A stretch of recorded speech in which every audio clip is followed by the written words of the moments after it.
प्यारे बच्चों, फिर से स्वागत है आप सभी का मेरे YouTube channel Hindi study with Akhilesh में।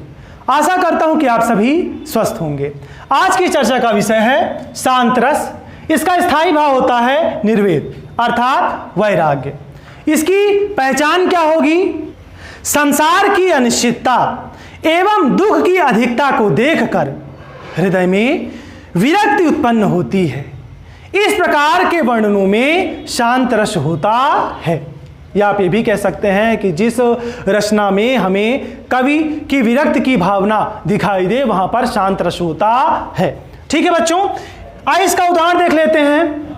पहला है, जब मैं था तब हरि नहीं, अब हरि है मैं नाही, सब अंधियारा मिट गया, दीपक देखा माही।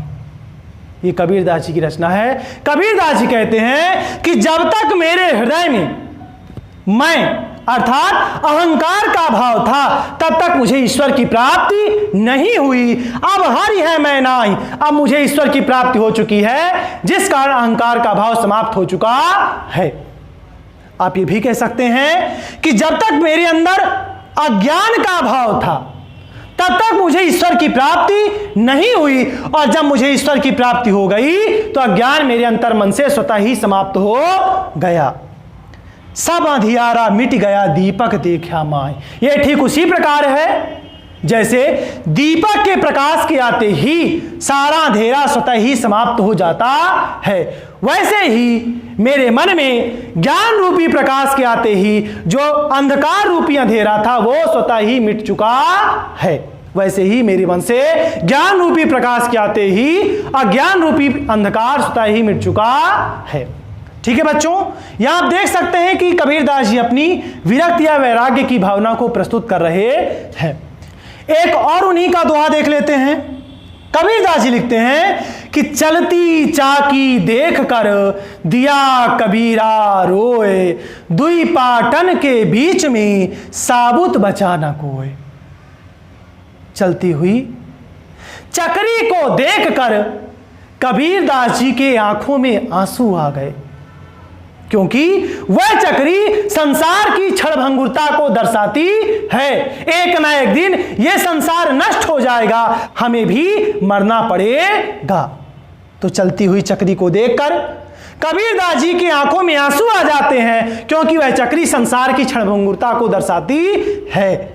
जिस प्रकार दुई पाटन के बीच में साबुत बचा न कोई, जिस प्रकार चक्री के दोनों पाटों के बीच में कोई भी अनाज साबुत नहीं रह सकता, उसी प्रकार जन्म और मृत्यु इन दोनों के बीच में रहकर कोई भी व्यक्ति सदा के लिए जीवित नहीं रह सकता है। एक न एक दिन उसे मरना ही पड़ेगा।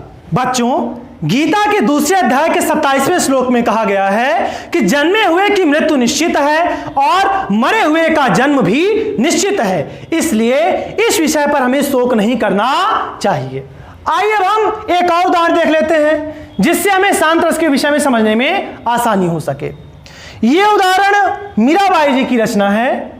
मीराबाई जी लिखती हैं कि मन रे परस हरि के चरण, सुभग शीतल कमल कोमल त्रिविध ज्वाला हरण।